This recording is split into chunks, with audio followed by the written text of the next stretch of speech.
This is a short video presentation covering the ROLAND SND40 weld seam detection solution.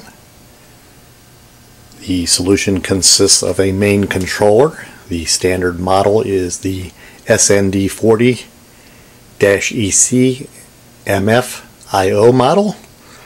Consists of the controller that you see, necessary cabling, and one of many sensors that are available for it are shown here with the two cables attached.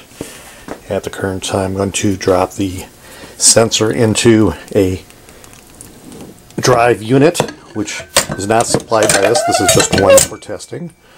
And the sensor itself has the bearings on the bottom, trying to get it to the point where it can be seen.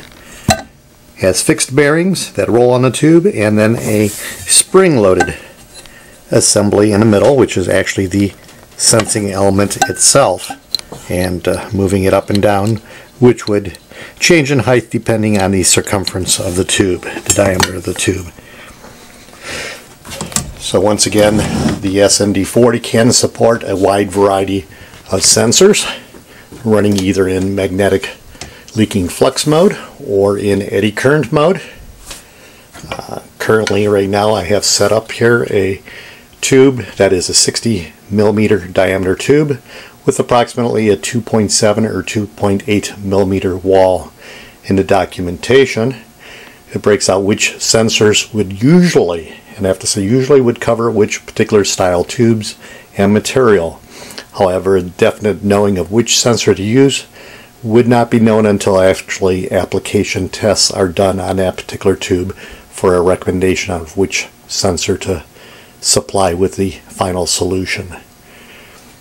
On the screen itself, this is the standard screen you see after a boot. Not much on this one, but actually then if I go into the setup here right now, actually I have up to 24 showing, but if I scroll down, you could have up to 31 predefined programs already established with settings that can be selected via a PLC input. And I'm going to go ahead and select the one that is actually highlighted right now, which is set for this 60 millimeter diameter tube. I'm going to actually bring it up and displaying the program parameters. And here's where I can select running this particular sensors. This sensor that is in the unit here is capable of running both eddy current and magnetic flux. At the current time, I have this particular tube set up with actually flux leakage, if you could catch that in there, a particular filtering called SAF. But you can also then set it up in eddy current mode with this particular sensor and actually fluctuate the low pass and high pass filters to try to filter out noise spikes which would be created by anomalies on a tube from either pressure from forming rollers and so on during the welding process and formation of the tube. So at this point in time, I'm just going to go ahead and go back here and select that particular program. And actually I have a push button switch which is emulating a start signal from a PLC, and my tube already is having the sensor sit down on it, so I do not have to lower the tube. It's already sensors in contact with the tube, and I'm going to actually start a measurement cycle.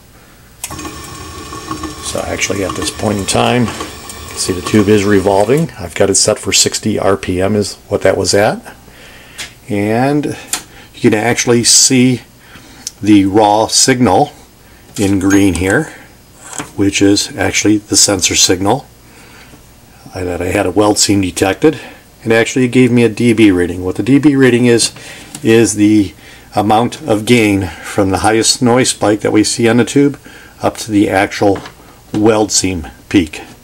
I can also then turn on the filter. It's a little hard to see on the camera, but you can see a yellow line on there also. And that is actually the filtered out signal.